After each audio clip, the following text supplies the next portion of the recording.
Good morning. The bibliographic references and the publisher's source article are accessible in the description under the video. If you want to support the dissemination of scientific knowledge, subscribe, and can you give it a thumbs up please? Abstract. There have been 5 mass extinction events in the history of Earth's biodiversity, all caused by dramatic but natural phenomena. It has been claimed that the 6th mass extinction may be underway, this time caused entirely by humans, although considerable evidence indicates that there is a biodiversity crisis of increasing extinctions and plummeting abundances. Some do not accept that this amounts to a 6th mass extinction. Often, they use the Erkan Red List to support their stance, arguing that the rate of species loss does not differ from the background rate. However, the Red List is heavily biased. Almost all birds and mammals, but only a minute fraction of invertebrates, have been evaluated against conservation criteria. Incorporating estimates of the true number of invertebrate extinctions leads to the conclusion that the rate vastly exceeds the background rate, and that we may indeed be witnessing the start of the 6th mass extinction. As an example, we focus on mollusks, the second largest phylum in numbers of known species, and, extrapolating boldly, estimate that, since around AD 1500, possibly as many as 5 to 13% to 150,000 to 260,000 of all of approximately 2 million known species have already gone extinct, orders of magnitude greater than the 882.004% on the Red List. We review differences in extinction rates according to realms. Marine species face significant threats, but, although previous mass extinctions were largely defined by marine invertebrates, there is no evidence that the marine biota has reached the same crisis as the non-marine biota. Island species have suffered far greater rates than continental ones. Plants face similar conservation biases as do invertebrates, although there are hints they may have suffered lower extinction rates. There are also those who do not deny an extinction crisis but accept it as a new trajectory of evolution, because humans are part of the natural world. Some even embrace it, with a desire to manipulate it for human benefit. We take issue with these stances. Humans are the only species able to manipulate the Earth on a grand scale, and they have allowed the current crisis to happen.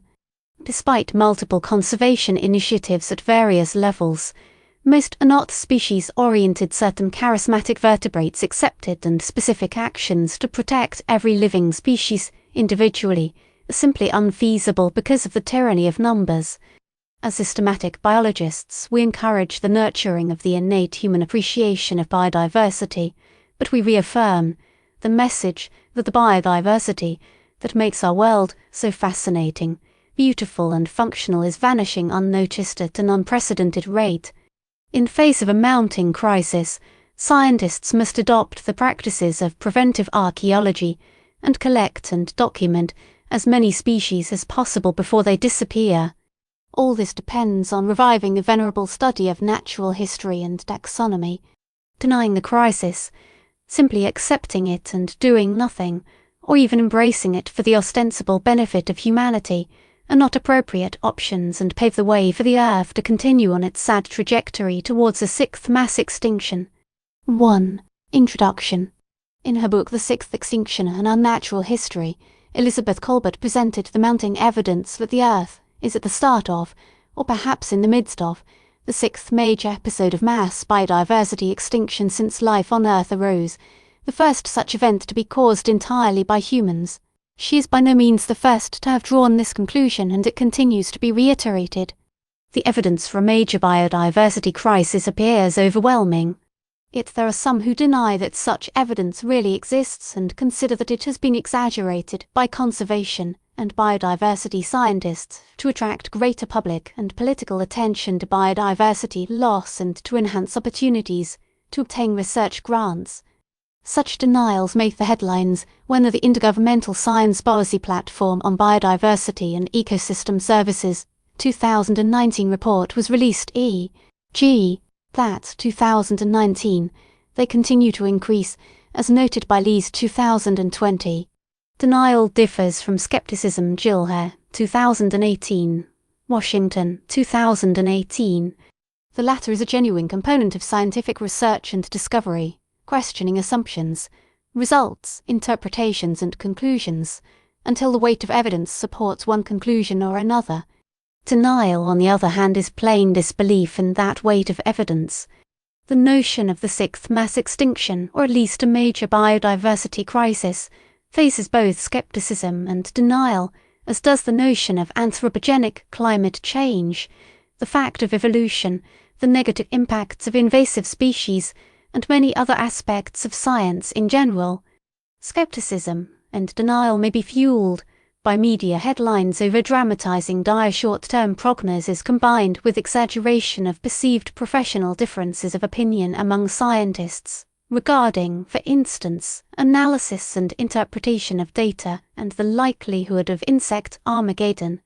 Much of this denial of science is not published in reputable peer-reviewed scientific journals, and some may have political undertones, as was the case with the reaction of Republican officials in the USA after the release of the Intergovernmental Science Policy Platform on Biodiversity and Ecosystem Services report in 2019 to Bias, 2019. Two primary critiques have been levelled at those who claim we are at what may be a watershed point in the history of our planet. First is the claim that estimated extinction rates have been exaggerated and that the current extinction rate is not significantly greater than the natural background rate. Second are the interrelated claims that any extinctions are offset by an equivalent or greater origination of newly evolved species, and that because humans are part of the natural world, human-caused extinctions are a natural phenomenon, a part of the evolutionary trajectory of life on Earth. This view has appeared in various forms in the popular press e.g. Pyron, 2017, website e.g. Brand, 2015, Middleton, 2017, and the writings of some academic ecologists e.g. Thomas, 2017. The consequence of this opinion is that we should embrace this new trajectory of evolution.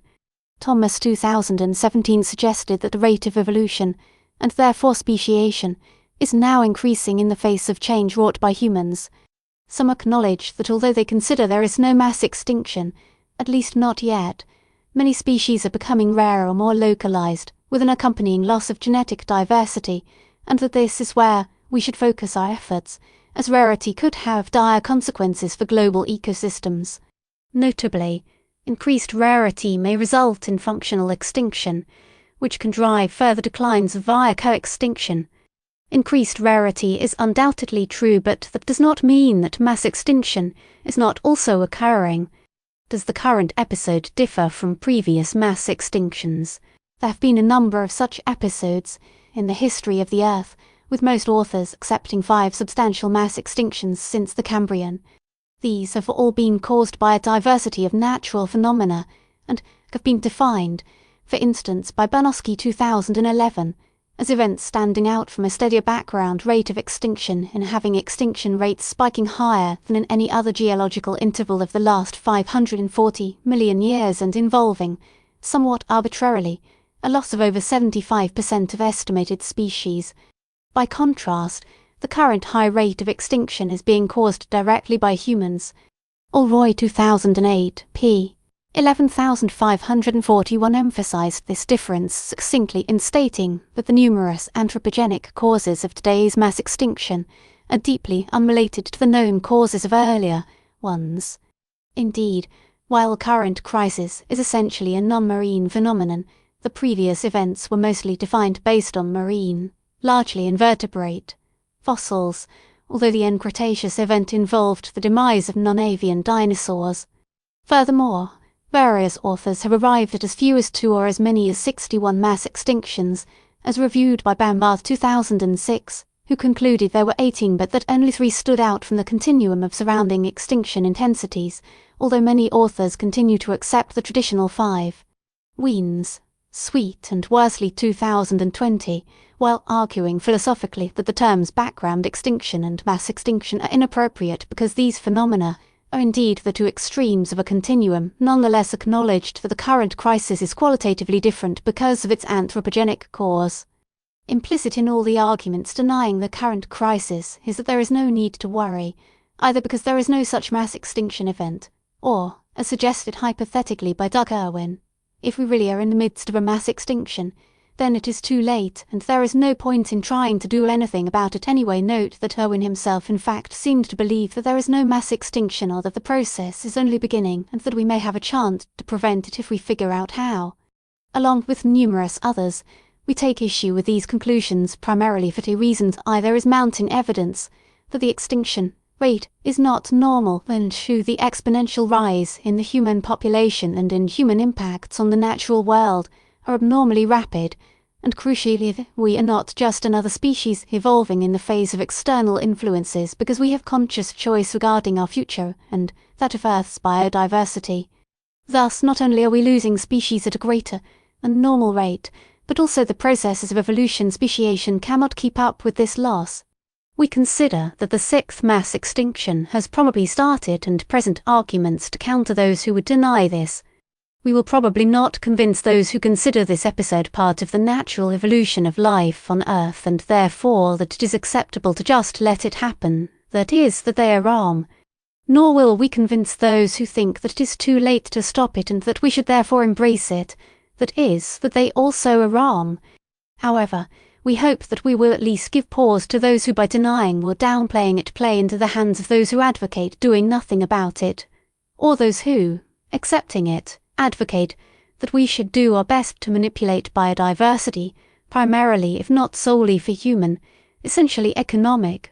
And this latter view has been expressed to a greater or lesser extent by some prominent conservationists and has become a key feature of the new conservation or neoliberal conservation, although the paradigm has been strongly criticised, for example by Bouchet 2012, Tilley 2013 and Ralston 2018. 2. Defining the sixth mass extinction. If one considers a mass extinction event as a short period when at least 75% of species are lost, the current ongoing extinction crisis, whether labelled the sixth mass extinction or not, has not yet occurred. It is a potential event that may occur in the future. MacLeod, 2014, p. 2. But the fact that it has not yet happened, which can only be asserted once it has happened, does not mean that it will not happen or is not in the process of happening. Indeed, it could happen within just one or a few centuries if nothing is done to slow or stop the current rate of biodiversity loss. But it has surely begun, and is being caused by human activities. But when did it begin? Did it begin with the first expansion of modern humans out of Africa, 200 to 45,000 years ago, or 12 to 10,000 years ago during the Neolithic Revolution, when human populations began to increase rapidly as a result of the development of agriculture? Or did it begin much more recently, even as late as during the 19th century Industrial Revolution? Avi's 2008 characterized these as the three phases of the sixth mass extinction, implicitly including all human-caused extinctions, and considering the status of biodiversity now to have reached a crisis point. We concur with Avi's 2008 in considering the sixth mass extinction, should that be what the current crisis becomes, to include all anthropogenic extinctions. However, within this overarching framework, the beginning of human-caused extinction varies by location. For instance, from a global perspective, modern humans reached Europe at least 43,000 years ago, and Asia and Australia at least 65,000 years ago, with the earliest forays out of Africa dated to around 200,000 years ago, long before they reached the Americas, 20 to 15,000 years ago. And from a narrower, more recent perspective, humans colonised islands of Western Oceania e.g. Vanuatu, New Caledonia 4 to 3,000 years ago, but only reached the furthest parts of Oceania e.g. New Zealand, Hawaii less than 1,000 years ago. Thus the beginning of the so-called Anthropocene is dependent on when humans arrived at a particular location. We avoid further use of the term Anthropocene, although initially it was coined in an Earth system context largely emphasizing anthropogenic changes in climate and geochemistry. It has come to be seen as simply referring to the modern era of human domination of the Earth, embracing wider biological, sociological, political and philosophical issues.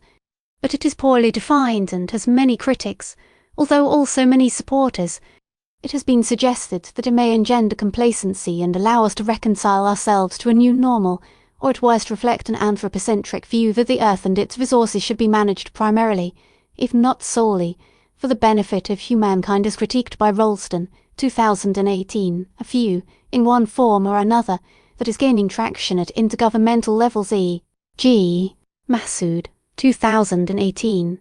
Others have coined alternative names that have not yet gained a wide following. Nonetheless, differences of a few thousand years, for instance among locations in the Western Pacific and the Central and Eastern Pacific, when looking back a few million years from now, will be insignificant. If all human-caused extinctions i.e. over a period of up to 200,000 of years so far are to be included in the current event, while realizing that the rate has increased dramatically in more recent times, the time span is of a roughly similar order of magnitude as that over which extinctions took place in the 5 traditional previous mass extinction events. For instance, among the 3 standout events identified by Bambar 2006, the end Permian event lasted 60,000 of years, the end Ordovician event, and the Cretaceous to Paleogene event, associated primarily with asteroid impact and renowned for the end of the non-avian dinosaurs, lasted less than 20,000 of years or as little as a few years or decades, although there is much discussion about the cause S and timing/duration of this event. These are the durations of the actual period of extinction and not the times from the beginning of the event to full recovery of ecosystem function and eventually of species richness, which are much longer. The Sixth Mass Extinction, if it happens and depending on how its start is defined, could take place in a not dissimilar time frame. 3. The Red List as a tool for measuring extinction. The International Union for Conservation of Nature IUCN Red List is widely recognized as the most comprehensive compilation of the global conservation status of plants and animals, with the number of assessed species increasing year after year, and is now an irreplaceable tool for conservation planning, management, monitoring and decision-making.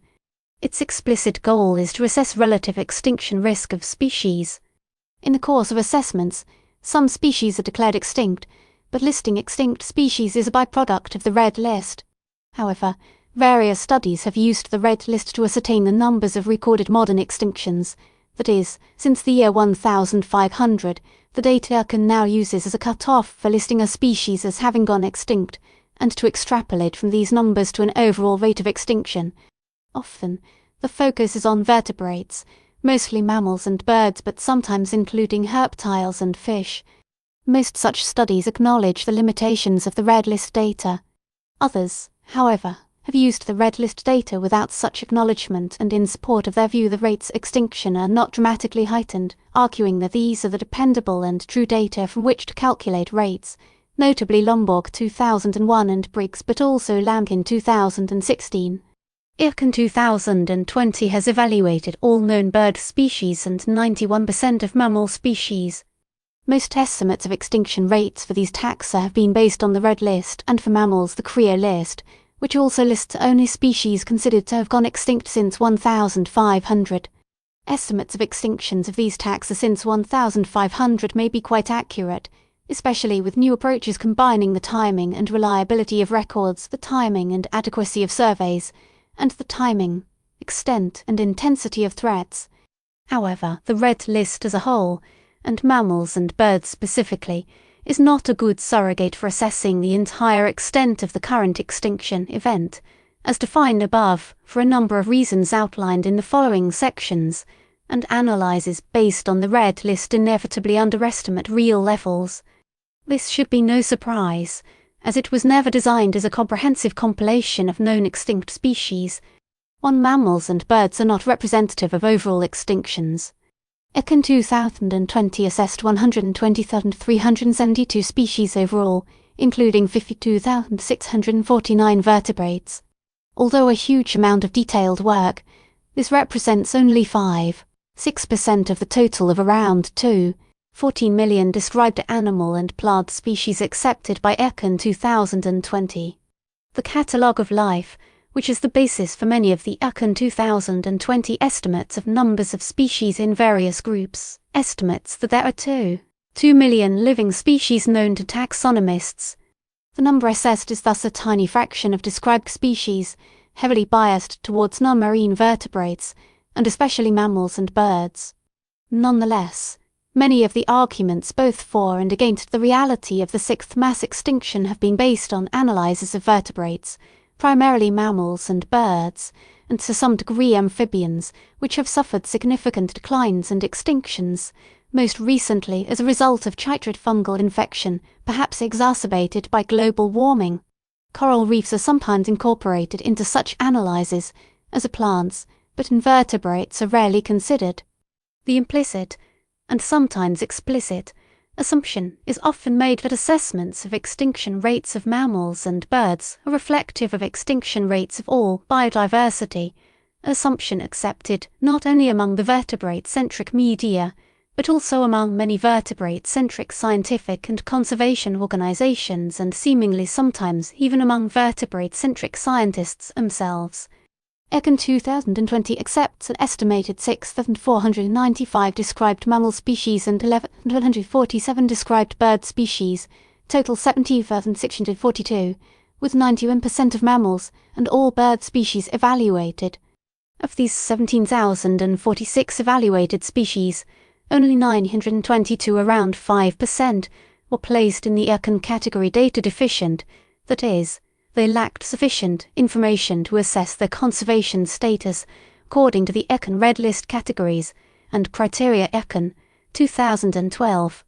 Thus, the number of extinctions 249, 5% of the total 16,124 evaluated, excluding those evaluated as data deficient listed for mammals and birds since 2,500 by ECON 2020, is probably quite accurate, except perhaps for Polynesian and other island birds.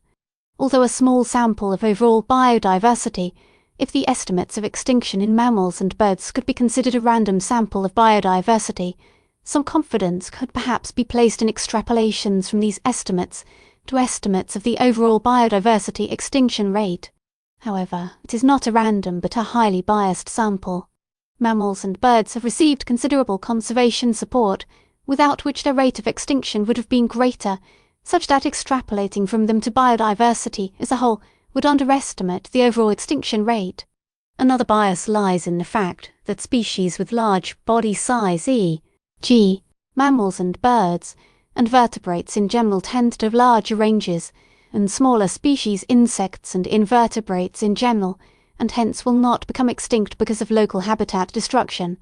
Furthermore, many rare invertebrate species, for instance many species only known from their type localities or even from just a single specimen, inhabit remote tropical regions, which is why they are so little studied and so poorly known.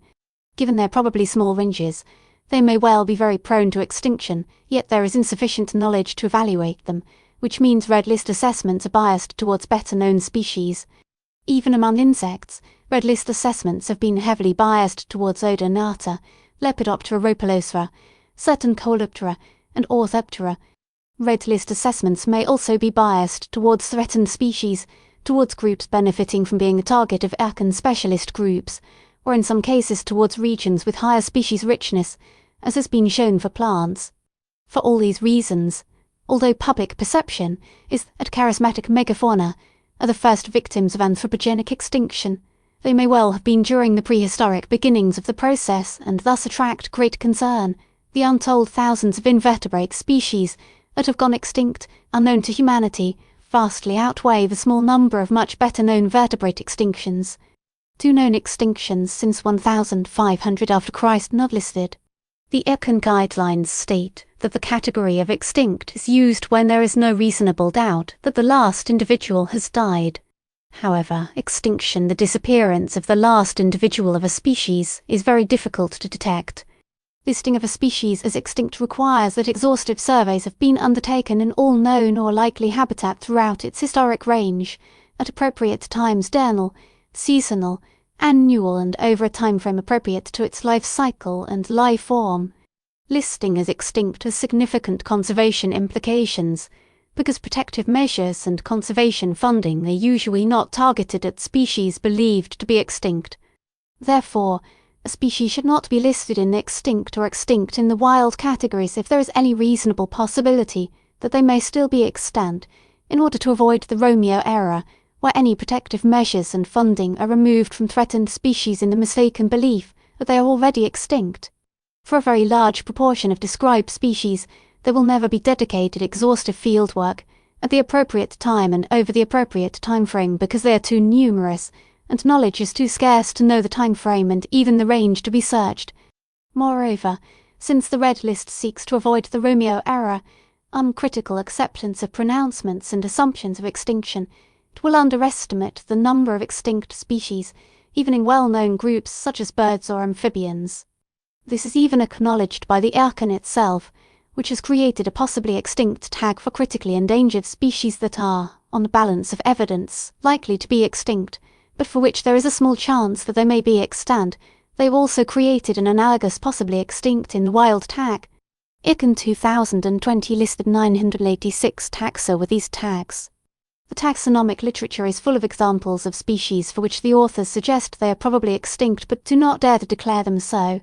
For example, the Eskimo curlew, Numenius borealis, an Arctic wader, probably became extinct by the end of the 20th century and has been considered subsequently as such, the last reliable sighting dating from 1963. However, Bouchet 2018 recommended that it remain evaluated as critically endangered, possibly extinct, based on a probabilistic approach. Another example is Bachmann's warbler, Vomivora bachmanni, of which there has been no confirmed sighting since 1988 despite targeted searches, and which has also been recognized as extinct. Both species are still listed as critically endangered by IUCN because of the slim chance that one or more birds may still be alive, that is, not committing the Romeo error. Such species are therefore not counted among the extinct species, and vast sums of money are often spent in the vain hope that they will be found again. Incidentally, the US government has very recently proposed that Bachmann's warbler be considered extinct. More generally, Diamond emphasized the gulf between proved extinct and not proved extant, and that if extinction must be based on definitive proof, then the true extinction rate will be underestimated, and a lot of the limited funding available will be directed at lost causes. 3 extinctions prior to 1,500 years after Christ. Humans were instrumental in the global megafauna extinction almost as soon as they started migrating out of Africa, although within Africa some megafauna species e.g., some proboscideans and saber-toothed cats had gone extinct prior to Homo sapiens expanding beyond the continent, perhaps related to evolution of Homo erectus into the carnivore niche space. The Aboriginal colonization of Australia occurred around 65,000 years ago, earlier than previously thought, i.e., 45,000 years ago, and may have resulted in extinction of the characteristic prehistoric megafauna, although the interaction of human spread with climate change may have been important, as has also been discussed for Eurasia, North America and the Caribbean. The consensus seems to be that on a global scale, both humans and climate change were involved in megafaunal extinction, but with the former generally of greater significance.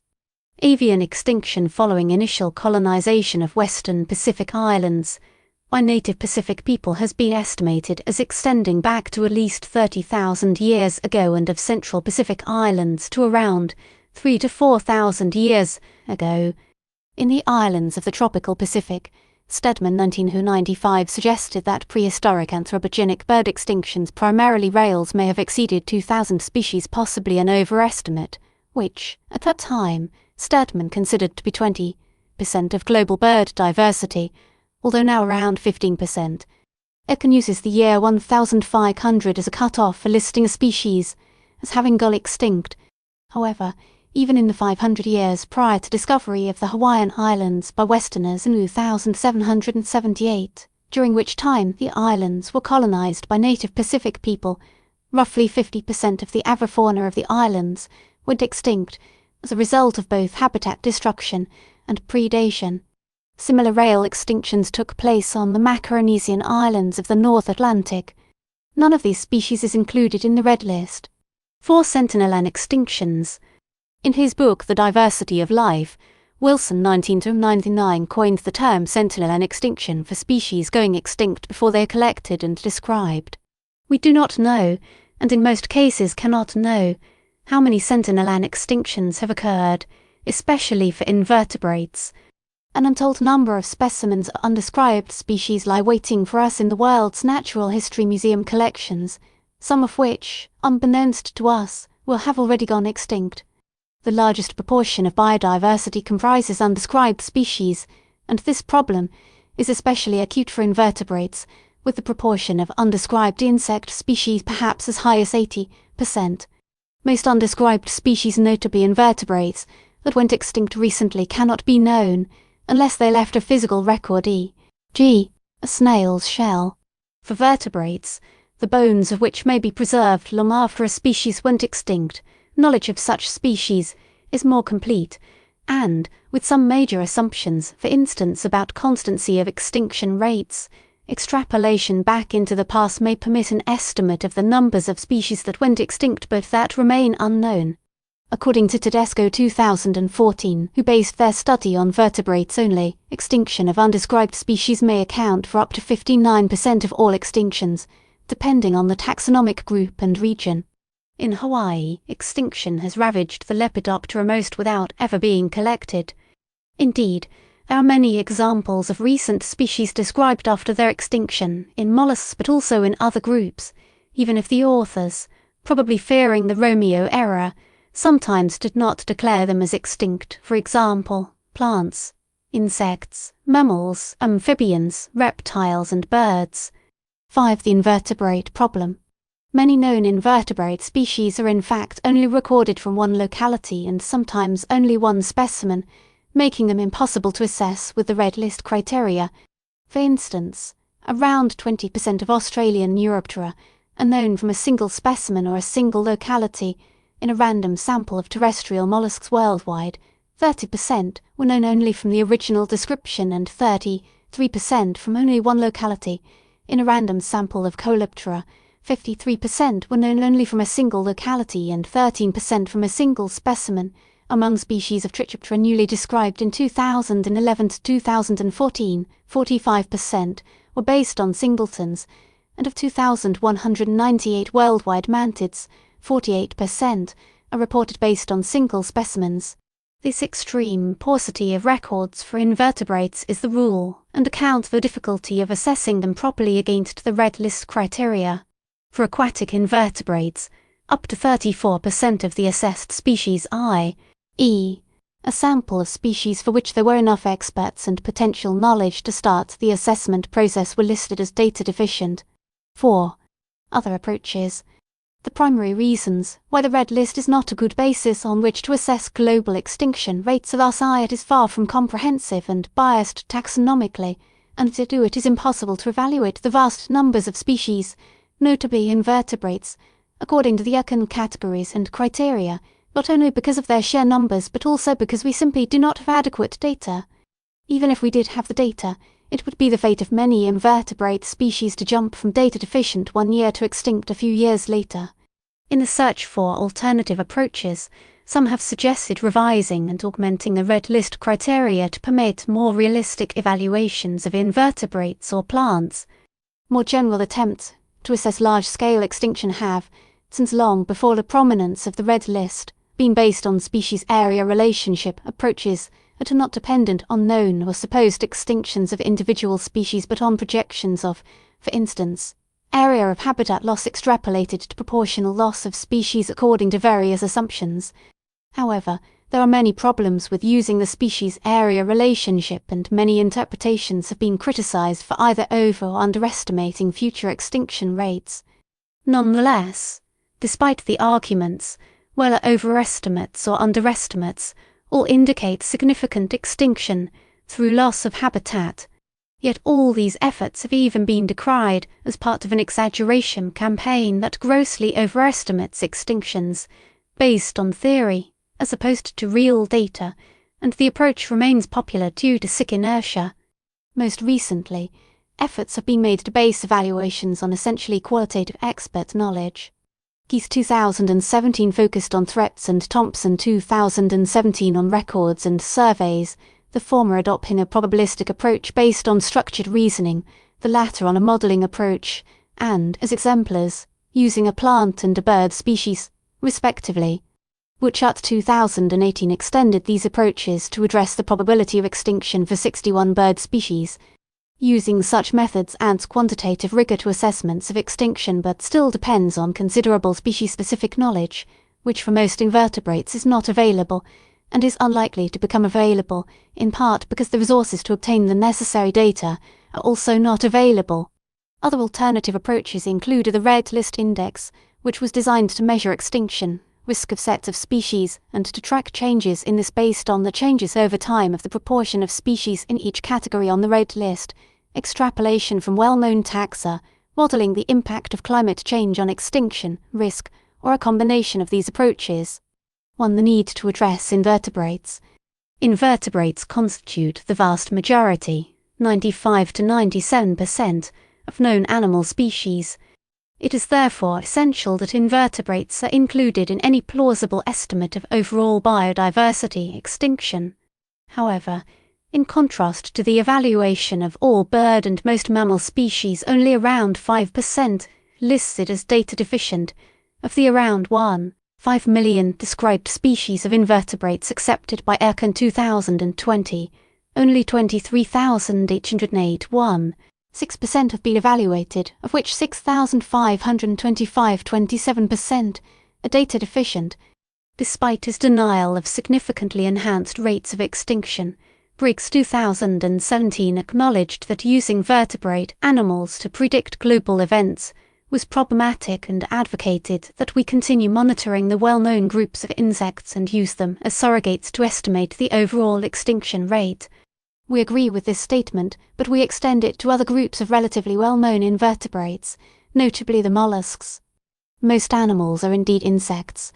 An estimated 1.05 million extant species are known to taxonomists, with 88% of these listed in the Catalogue of Life. IUCN 2020 derived its insect data from Roscoe 2019. IUCN 2020 has evaluated only 9,793 9% of them and lists 2,561 26% as data deficient and 63 as extinct 9% of those evaluated, excluding those evaluated as data deficient. The tiny number listed as extinct reflects the relatively tiny number evaluated and the high proportion of those that are data deficient. Few insect groups have been assessed in any way comprehensively. None appears in Figure 2 of the Red List Summary Statistics IUCN 2020. Notably, 7,406 76% of these insect assessments are of Odonata 4,830 assessed out of an estimated 6,650 known species. Lepidoptera with 1,126 of 158,570 and Coleoptera with 1,450 of 390, 2,415 total numbers of known species from Roscoe 2019. Among these three groups, 2,027% are listed as data deficient and 43 as extinct 8% of the total, excluding those evaluated as data deficient. Many insect species known only from the original descriptions and from the type localities are less likely to be assessed than better-known species in the better-known groups, and even if they are assessed they are likely to be data deficient. Yet these species may well be the most likely to be threatened and therefore to have gone extinct. Thus the numbers assessed as extinct on the Red List are underestimates and inappropriate to use to estimate true levels of extinction.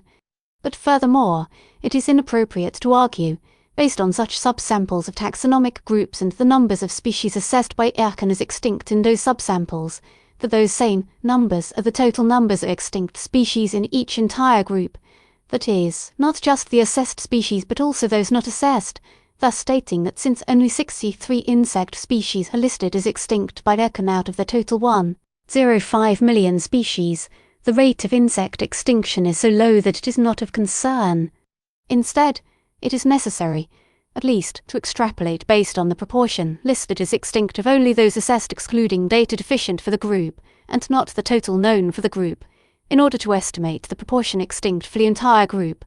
Thus, for instance, with 27 Lepidoptera listed as extinct out of 742 assessed excluding data deficient, 4,109 of the 158,570 Lepidoptera species would be estimated as extinct.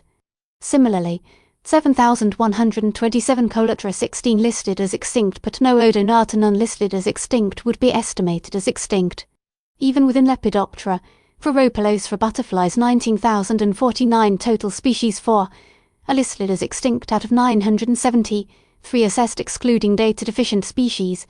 Note that very few moths have been assessed, and extrapolation would estimate 78 extinct species, contrasting with the 3 acknowledged by Briggs but subsequently considered doubtful or discounted by him. But even the number of extinct species compared to the number of assessed species in a group cannot give an unbiased estimate of extinction rate, as highly threatened or extinct species may be more prone to be listed than species that are not threatened. For instance, for Dicticidae, 24 species have been assessed non-data deficient, and 6 are listed as extinct Econ, 2020.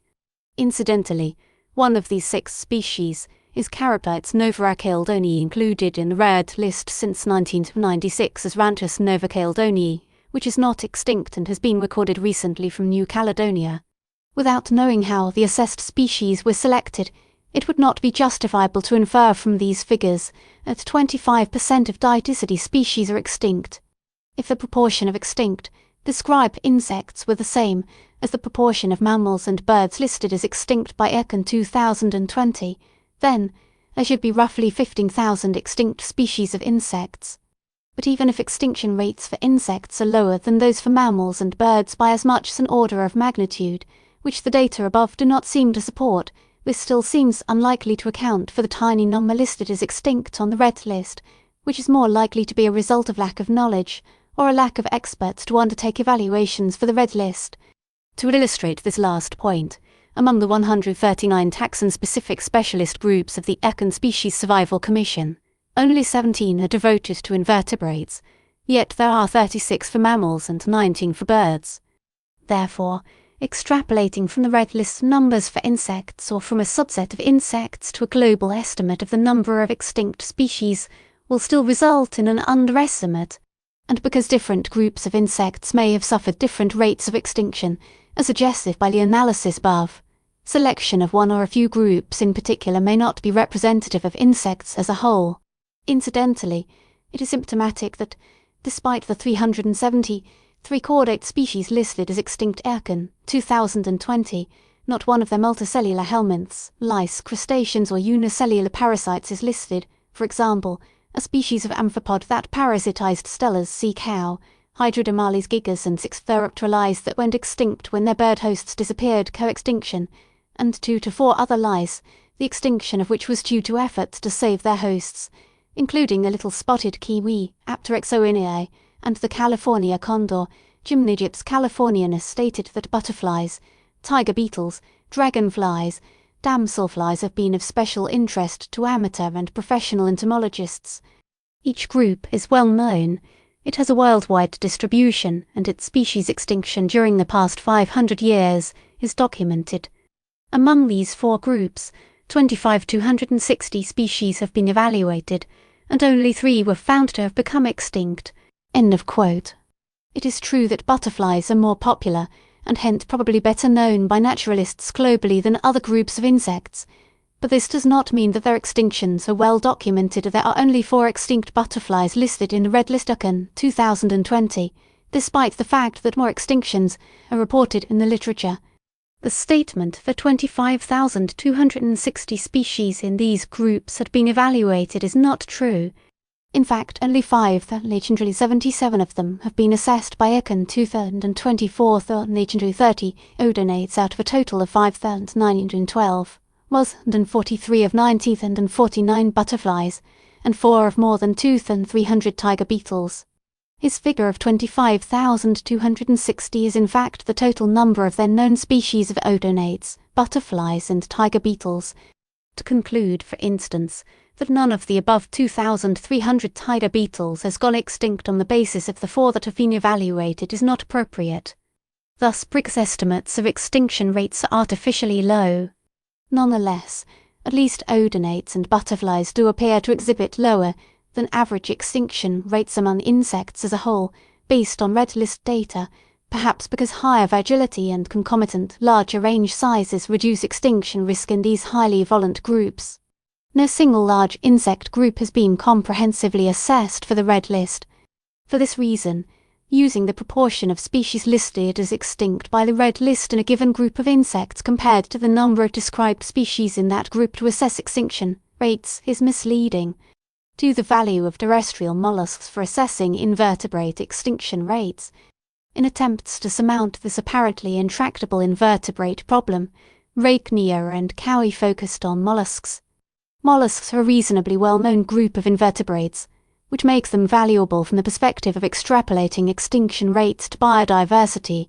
More broadly, they constitute the second largest animal phylum after arthropods in terms of numbers of known valid extant species 3,584 catalogued in Molluscabase as of 13 October 2021, with estimates of up to 200,000 molluscan species in total and even of 200,000 marine species alone. Of the known mollusk species, 8,772 around 5% have been evaluated, and of these 2,213 are data deficient. IUCN 2020 lists 299 as extinct, which is 6% of the total evaluated, excluding those that are data deficient.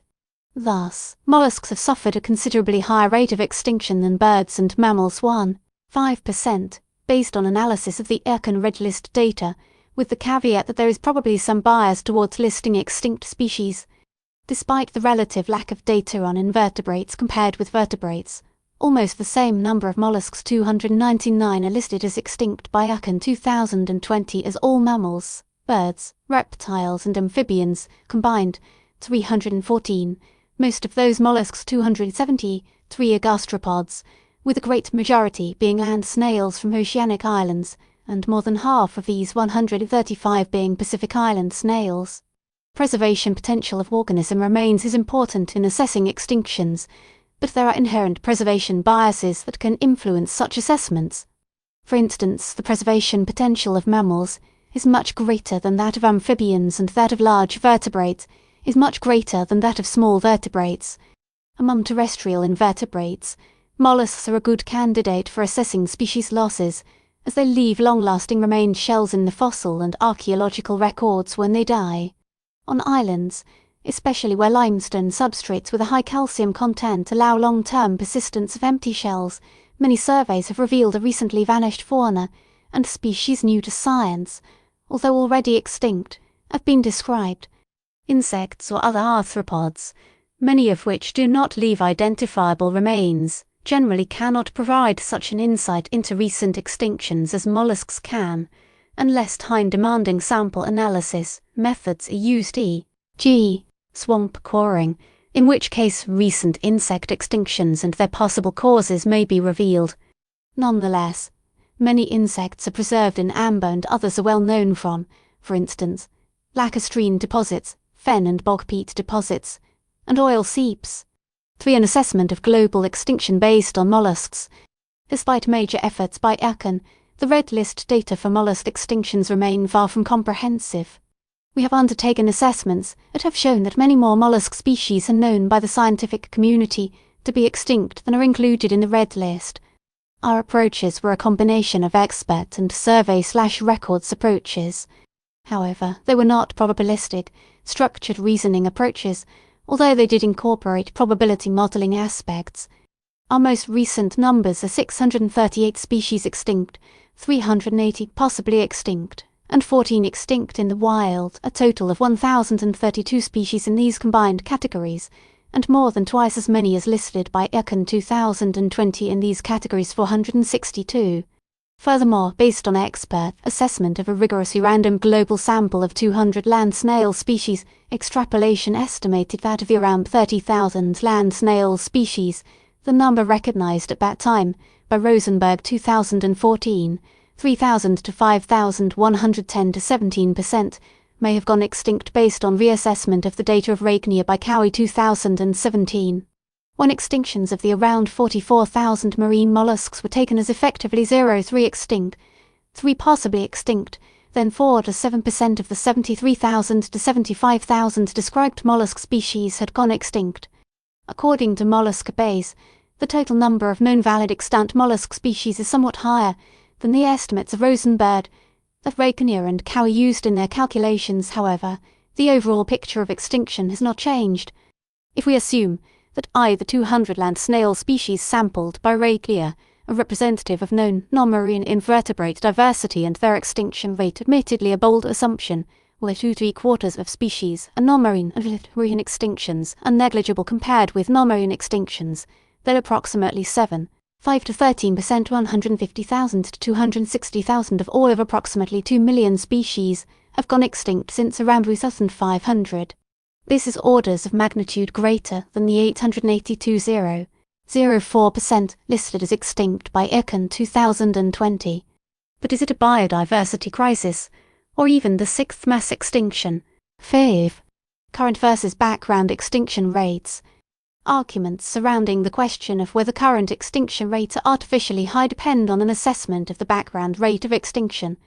Since Pym 1995 introduced the extinctions per million species years metric, this statistic has been used frequently to describe the background rate, with most authors reaching estimates of 0.11 extinctions per million species years, with some suggesting that typical rates may be closer to 0.1 extinctions per million species years.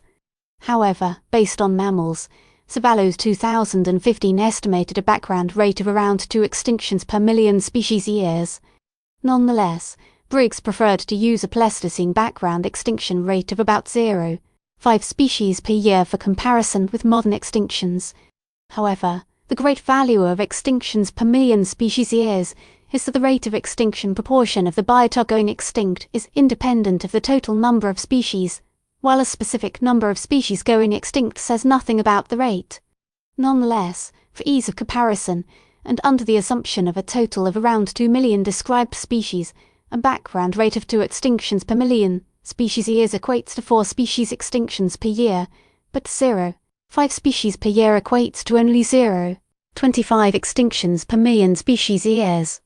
Using the 2 extinctions per million species years value of Ceballos 2015 for comparison with modern rates is therefore 8 times more conservative in using the 0.5 species per year of Briggs 2016, because the difference between 4 per year and the modern rate will be smaller than that between 0.5 per year and the modern rate, and will thus de-emphasize the inference of a biodiversity crisis.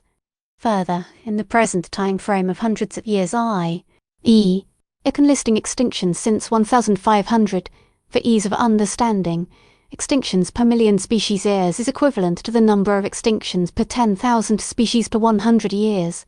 Hence, our estimate of 150,000 to 260,000 extinctions of all species during the roughly 500 years since in 500, 300 to 520 extinctions per year among around 2 million species equates to 150 to 260 extinctions per million species years, far greater than even the high and conservative background rate of Ceballos 2015.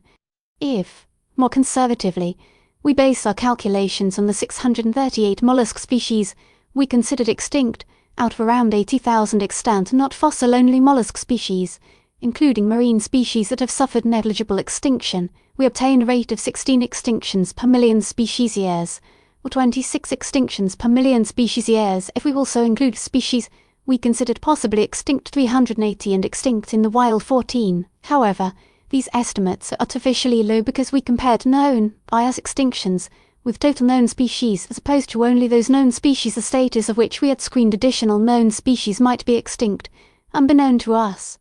If we use the IUCN 2020 numbers of 299 mollusk species extinct out of 6,559 non-data deficient mollusk species evaluated, we obtain a rate of 91 extinctions per million species years, although this is artificially high because of bias in listing known extinct species.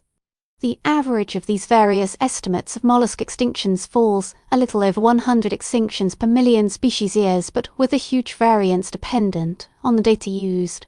For amphibians, McCallum 2007 estimated modern extinction rates based on IUCN Red List data of 10 to 61 extinctions per million species years. Pym 2014 estimated rates for species of birds, amphibians and mammals, respectively, described before 1949, 66 and 72 extinctions per million species years, and described after 1900 as 1 to 32, 1 to 7 and 2 to 43 extinctions per million species years. For plants, Humphreys 2019 estimated moderate extinction rates at 1 to 71 extinctions per million species years for plants described before 1900 and 6 extinctions per million species years for species described after 1900. All these estimates of extinctions per million species years fall within the range 10 to 243, with an average of just over 100 extinctions per million species years, but again a wide variance. Taken together, therefore, these estimates fall within a similar range to those of previous studies and suggest a contemporary rate 100 to 1,000 times greater than the background rate, that is, based on a background rate of 1 or 0, 1 extinctions per million species years, respectively. Lampkin 2016 estimated extinctions per million species years as around 1.05 based on the Ekin number of extinct species, but as a proportion of all known species, an approach that, as discussed above, seriously underestimates true extinctions. Nonetheless, they also estimated extinctions per million species years based on numbers of extinct plus additional around 1,000 suspected extinct species for a value of around 10 extinctions per million species years, and then included all of approximately 20,000 threatened species for a value of around 58 extinctions per million species years, which is of the same order of magnitude as found by other studies. Regardless of the relative numbers, whether one accepts a background rate of 1, 0 or 0, 1 extinctions per million species years, extinction rates assessed in many studies have increased within the last 500 years and, despite the problem that rates estimated over longer time intervals are lower than those estimated over shorter intervals, they are many times higher than the background extinction rate derived from the fossil record. 6. Islands and other insular habitats.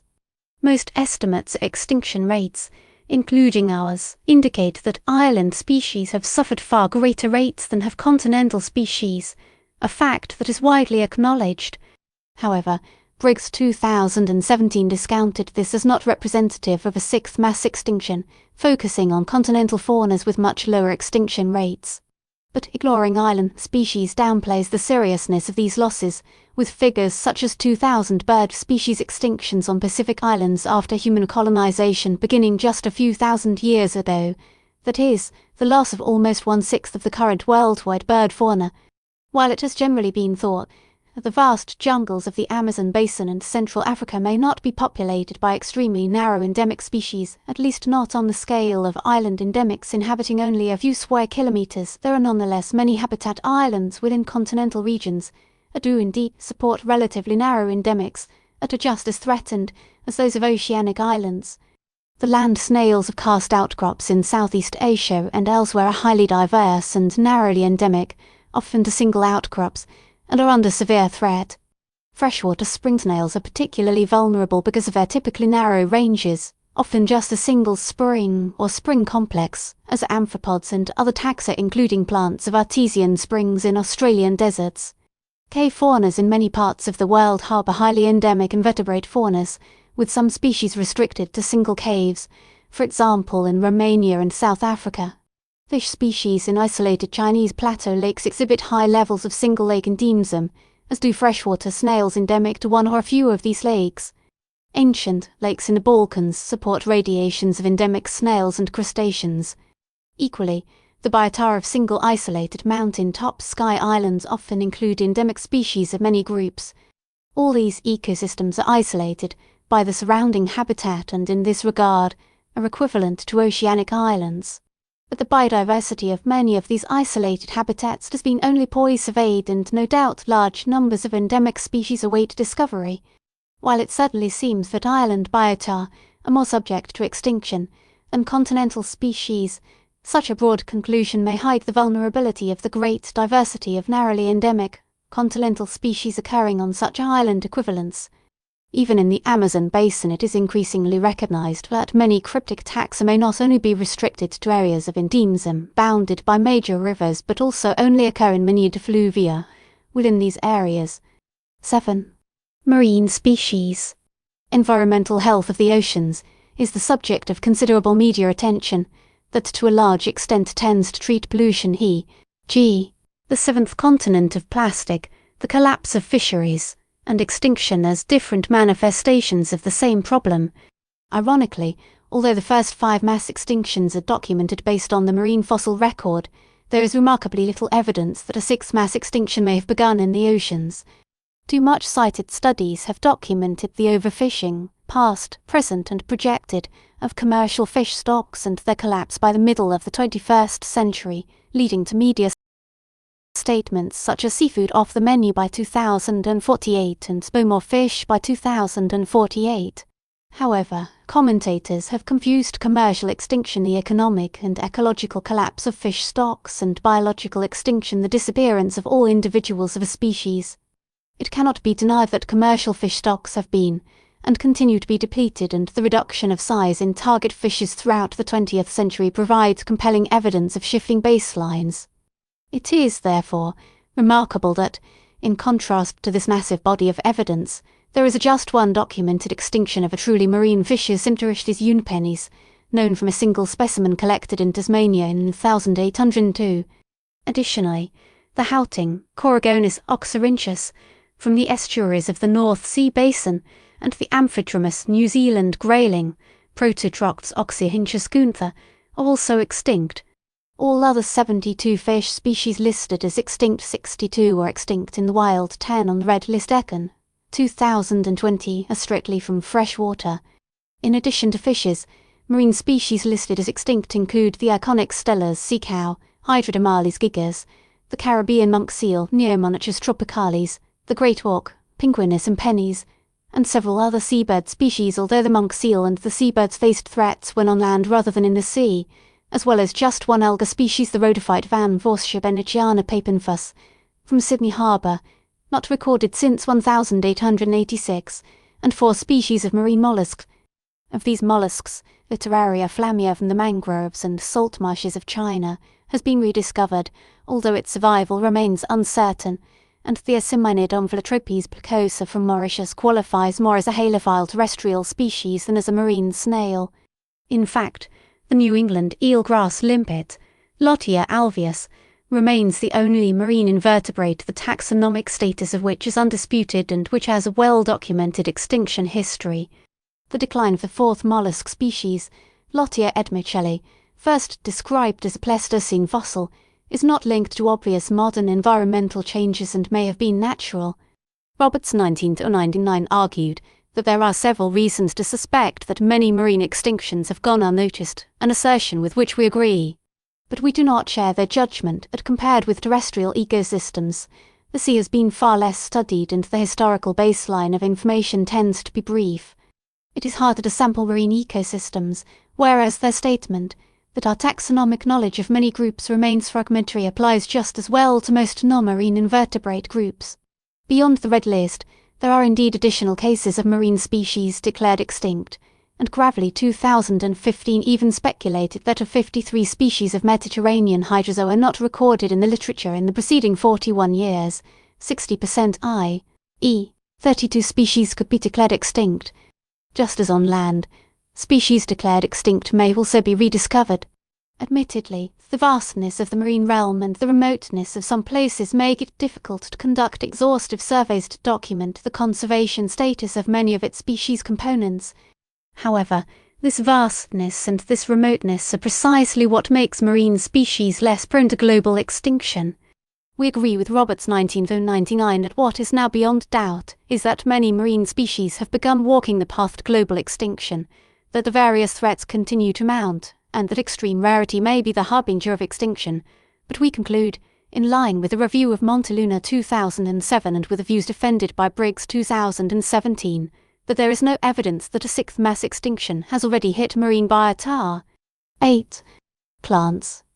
This commentary has focused on animals, and especially non-marine animals. But plants, although probably more fully described than the myriads of invertebrates, are poorly covered by the Red List. The 2016 Kew Royal Botanical Garden report acknowledged that proving extinction in plants is difficult because species may be difficult to detect, especially those that do not flower every year, and because of lack of surveying effort. Moreover, only 10% of known plant species have been assessed by Econ 2020, a small sample skewed towards species that are supposed to be more prone to extinction by red list assessors, while stating that 21% of plant species are threatened with extinction according to the IUCN criteria. The Q report did not give any figure for known extinctions in plants. IUCN 2020 has evaluated 43,556 plant species and lists 120 species as extinct and 39 extinct in the wild 32% combined of those evaluated, with 17,507 in the threatened categories of critically endangered, endangered and vulnerable 41% of those evaluated and 1% of the total diversity. There have been several attempts to produce regional counts of plant extinctions, generally producing low figures of 53% of the native flora in California, 38% of the Spanish flora, and 55% of the overall flora of Mediterranean Europe, but 2% of the native flora of Europe and Israel. Based on literature reviews, Humphreys 2019 compiled the first ever global list of known extinct plants, a total of 571 species. This included 491 species that were not on the red list, which currently lists 120, and excluded others that were previously listed as extinct, but had been rediscovered or synonymized. DeVos 2015 also showed that the current extinction rate for plants is up to 500 times their background extinction rate. However, this figure is far less than an earlier estimate of around 30,000 plants likely to go extinct by 2015, which was extrapolated from a species area approach applied to the loss of tropical forests. Cronk 2016 explained the discrepancy between these estimates and the IUCN figure as a result of two factors: either general fact, also applicable to animals, that extinction lists are highly conservative because of the difficulty of proving that a species is extinct and the fear of the Romeo error, but mostly due to the long extinction lag time, that is, the time between the occurrence of the event leading to extinction habitat degradation or extinction of a species needed to accomplish the life cycle, such as a seed disperser or pollinator, and the demise of the last individual of the species, the phenomenon known as extinction debt. For plants, this lag time may last several centuries. This phenomenon is illustrated by the fact that in highly degraded ecosystems, such as agricultural areas where the native forest has been cleared, for instance in Costa Rica, individual indigenous trees may survive for decades although there is no recruitment. These trees were called the living dead by Jones in 2001. This lag time is usually much longer in plants than in animals because many plants have longer lifespans than animals, due to the presence of a soil seed bank that may produce individuals until it is exhausted, and that many plants can reproduce asexually, which allows the last individual to produce successors. However, several studies comparing local extinction rates among various taxonomic groups have shown that plants usually have lower extinction rates than invertebrates. It remains to be demonstrated that this is true at a global level, but it may be that plants indeed have a lower rate of extinction than animals. The phenomenon of long extinction lag times may also occur in long-lived animals, such as freshwater pearl mussels Unionidae, which may have living populations of old animals but no recruitment when the fish hosts of the larvae have been extirpated. Nay, what should we do now? As we have shown, many publications based on independent methods demonstrate the reality of the crisis. The sixth mass extinction may have not occurred yet, but heightened rates of extinction and huge range and population declines have already occurred, and whatever it is called, biodiversity is changing at a greater rate than it would in the absence of anthropogenic influences. This is a fact. Denying it is simply flying in the face of the mountain of data that is rapidly accumulating, and there is no longer room for skepticism, wondering whether it really is happening. We understand the costs of overestimating extinction rates, notably that by doing so, species incorrectly assessed as extinct would be excluded from conservation support, with a loss of credibility should the species be subsequently discovered to be extant. Recording an invertebrate as probably extinct garners no headlines, but its rediscovery does, especially in this era of science denial. But underestimating rates provides fuel to those who consider there to be no biodiversity crisis, as stressed by Diamond 1987, which may lead to even greater exclusion from support. With all the uncertainty that is inherent in declaring a species especially an invertebrate, extinct, our review indicates that the most probable scenario is that the true levels of anthropogenic extinctions rank among what environmental skeptics call overestimation. It is an overestimation only to those who reject facts that do not conform to their personal or political agendas. That the sixth mass extinction has begun on land and in freshwater seems increasingly likely. Humankind has the power to manipulate the Earth on a grand scale. We are the only species with such power and choices. We are not, therefore, as some would argue, just another species going about its business in the greater evolutionary scheme of things, an argument that gives carte blanche to those who would destroy the Earth for their own short-term gain. Neither should we, as others argue, focus solely or at least primarily on manipulating the Earth for human well-being, whatever that means. Such attitudes, reviewed and criticised by Main 2018 and Ralston 2018, are an abdication of responsibility, indeed an abdication of morality. In our power, we are qualitatively different from all other organisms. Neither is our impact on the Earth just another major impact, like an asteroid collision. We have choice, asteroids do not. We have a moral and ethical obligation to use that power judiciously, not capriciously. But we cannot help but feel that humanity is allowing a probable sixth mass extinction to unfold, and it is pie in the sky to think that this situation will change in any major way, despite attempts by some to influence politicians and business people. Specific conservation programs try to save a species here and another there, mostly birds and mammals, and some will indeed be successful, even if ex situ, giving the false impression, which will be touted by the deniers, that we are successful in combating the crisis. Agencies, including ERCAN, document threats but of little impact in terms of ameliorating those threats on a large scale. Editors exhort us to conclude our publications with an effort to be positive, but it is surely better to be realistic. So what can we do? The good news is that conservation efforts may sometimes be effective. When specific threats are removed, target species may recover from being on the brink of extinction.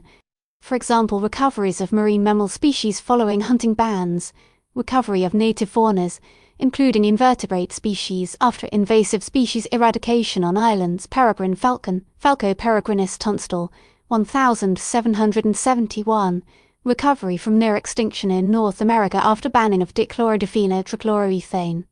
However, these rare successes should not hide the fact that since most species population decreases are caused either multifactorially or by large-scale habitat degradation or loss, removing the cause of the decrease is usually beyond the reach of single conservation actions.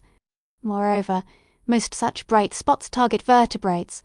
For the vast majority of threatened invertebrate species, targeted actions to remove threats will never be undertaken. There are multiple initiatives, at various levels, to try to slow or prevent the sixth mass extinction initiatives by individuals, non-governmental organisations, and green parties at the political/social level. E.g. Extinction Rebellion, or the ban of neonicotinoids, the European Union in 2018 after decades of lobbying by environmentalists and already suffering exceptions, efforts by conservation agencies to protect individual species or set up protected areas, etc. None of these initiatives is enough. Many will have little or no impact, but all are needed to try to slow the process, even though they may barely reduce the rate of extinction. Most such initiatives are not species-oriented except for some charismatic vertebrates and work at a large-scale protected areas, environmental legislation, environmental education. We know that there cannot be specific actions to protect all living species individually. In the context of limited time, funding and people to fight the biodiversity crisis, conservationists have suggested several approaches to help establish taxonomic or geographic priorities for action, including, among many others, selecting areas with both the highest diversity and highest threat level, that is, biodiversity hotspots, selecting species based on threat level and phylogenetic value, taking into account taxonomic, phylogenetic and functional diversity, incorporating comprehensiveness, representativeness, surrogacy, but also persistence of investments and cost efficiency in spatial prioritization, integrating ecosystem services in conservation planning, taking into account human population pressure, habitat and protection status, capacity building in megadiverse countries, and increased efforts to combat extinction denial and improve public education and outreach to address science denial in general. The list is almost endless, and although these tools may help conservation planning and are certainly useful, we should admit that they are not sufficient to solve the crisis. But this is where we, as taxonomists and systematists, should play our part, since we are better informed than most other scientists about the fate of individual species. We must nurture the innate human appreciation of biodiversity. Why is David Attenborough so popular and famous? We must spread the message that the biodiversity that makes our world so fascinating and beautiful is going extinct unnoticed at an unprecedented rate, far faster than some would have us believe, and that preserving ecosystem function e.g. by restoring habitats is not enough to prevent extinctions.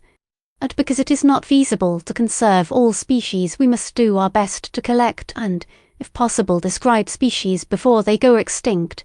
Salvage sampling, an effort emphasized by Boehm 2021 and Engel 2021. All this will depend on reviving the venerable but no longer trendy study of natural history and taxonomy, bionomy, as espoused by Dijkstra 2016, especially in academic institutions in the global north where it has declined drastically. Much of this has been said many times by many people, but rarely more eloquently than by Dijkstra 2060. In an era of extinction, there are no greater priorities than to accelerate the synthesis of life, salvage knowledge and increase awareness. To do so, we need our strongest familiarity with all species.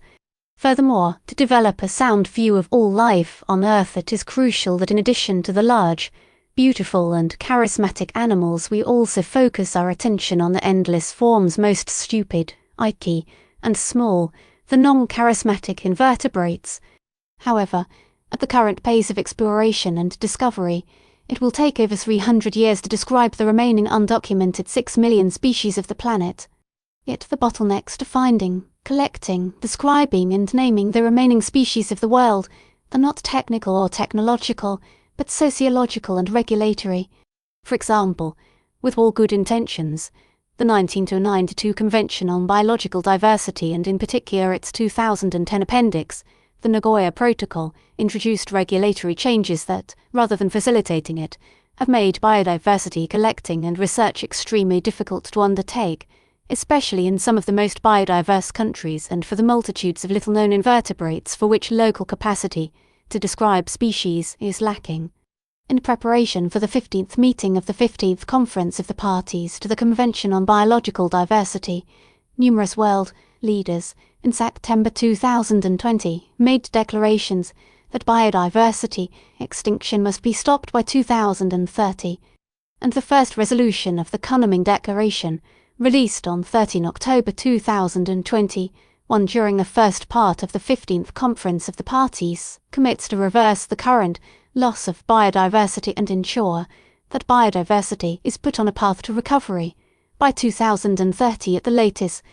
We naturally hope that the 50th Conference of the Parties will go beyond declarations of goodwill and will constrain the parties to set up capacity building in megadiverse countries, combat extinction denial and skepticism, and promote better public outreach, among many other effective steps humanity can take to fight the crisis. Sound ideas for action are many and encompass a vast array of subjects, from proper design of protected areas to taxation, family planning and green agriculture, as listed in reviews such as the Intergovernmental Science Policy Platform on Biodiversity and Ecosystem Services 2019 and Ripple 2017, but it seems that political will is lacking. Furthermore, we feel that overly strict restriction of international collaboration, aimed at protecting individual countries' biological resources from external commercial exploitation, should be revisited as it is currently putting roadblocks in the way of a deeper basic understanding of biodiversity and the crisis it faces, especially in the tropics. Local capacity building may go some way to ameliorating this problem. The precedent of the European Union, that had earlier failed to reach its ambitious target of halting the loss of biodiversity by 2010, and the failure of the world's countries the Intergovernmental Science Policy Platform on Biodiversity and Ecosystem Services 2019 to reach the HI target number 12 set in 2000 and 10 by the Convention on Biological Diversity in Nagoya, by 2020 the extinction of known threatened species has been prevented and their conservation status, particularly of those most in decline, has been improved and sustained, admittedly does not lead to optimism, on top of which there are concerns that indicators used to measure biodiversity erosion do not measure extinction risk. But we are not throwing up our hands and embracing a likely sixth mass extinction. Rather, we are realistically accepting that there will be many more losses and suggesting that it is important to preserve and document representatives of those future losses. But perhaps, with efforts to publicize the crisis, biodiversity scientists may achieve some successes, such that a significant component of currently extant global biodiversity can be preserved in the wild, and many of those species that will be lost from the wild can at least be preserved in museums for future generations to study and marvel at. Denying the sixth mass extinction, simply accepting it and doing nothing about it or even embracing it for the benefit defined by whom, of humanity, paves the way for it to happen. 10. Conclusions. 1. The sixth mass extinction of Earth's biodiversity, distinct from previous such events, because it is caused by human activities, has been acknowledged by many for at least 30 years. We define this crisis for biodiversity as including all anthropogenic extinctions since modern humans expanded out of Africa, between 200,000 and 45,000 years ago, although extinction rates are now much greater than they were at the start. Yet some deny that there is a crisis, based on two primary critiques: either claim that estimated extinction rates have been exaggerated and that the current extinction rate is not significantly greater than the natural background rate, and two, that because humans are part of the natural world, human-caused extinctions are a natural phenomenon, a part of the evolutionary trajectory of life on Earth. 2. We counter these arguments by showing that current extinction rates, notably in terrestrial invertebrates, are far higher than background extinction rates. We also show that use of black and red list extinction data to determine current extinction rates inevitably leads to dramatic underestimation of rates, except for birds, mammals and perhaps amphibians. Red list data have been used inappropriately by some to deny that there is a crisis. And as humanity has the power of choice, we further argue that a laissez-faire attitude to the current extinction crisis is morally wrong. 3. We review alternative approaches for assessing extinctions, focusing on the need to address invertebrates, and argue that mollusks have significant advantages among invertebrates because of their shells, which remain after death as a permanent record, while most other invertebrates vanish without trace and would therefore never be known had they not been collected prior to going extinct. We note, however, the not insignificant body of work on fossil insects. We review our own studies of extinction in mollusks and biological extrapolation conclude that 5 to 13%, 150,000 to 260,000 of all of approximately 2 million known species may already have gone extinct since around 2500. This is orders of magnitude greater than the 882,004% listed as extinct by Econ 2020. 4. We briefly discuss the marine realm and conclude that many marine species face significant threats, which continue to increase, but we also conclude that there have been relatively few extinctions and that there is no evidence that the sixth mass extinction has already involved the marine biota. Plants, however, face many of the threats faced by terrestrial animals and suffer from similar conservation biases as do invertebrates, although there are hints that they may have suffered lower rates of extinction. 5. The prognosis that the survival of a large proportion of extant species is not good. Our review lays out arguments clearly demonstrating that there is a biodiversity crisis, quite probably the start of the sixth mass extinction. Dedicated conservation biologists and conservation agencies are doing what they can, focused mainly on threatened birds and mammals, among which some species may be saved from the extinction that would otherwise ensue. But we are pessimistic about the fate of most of the Earth's biodiversity, much of which is going to vanish without us ever knowing of its existence. Denying the crisis, accepting it and doing nothing about it, or embracing it and manipulating it for the fickle benefit of people, defined no doubt by politicians and business interests, is an abrogation of moral responsibility.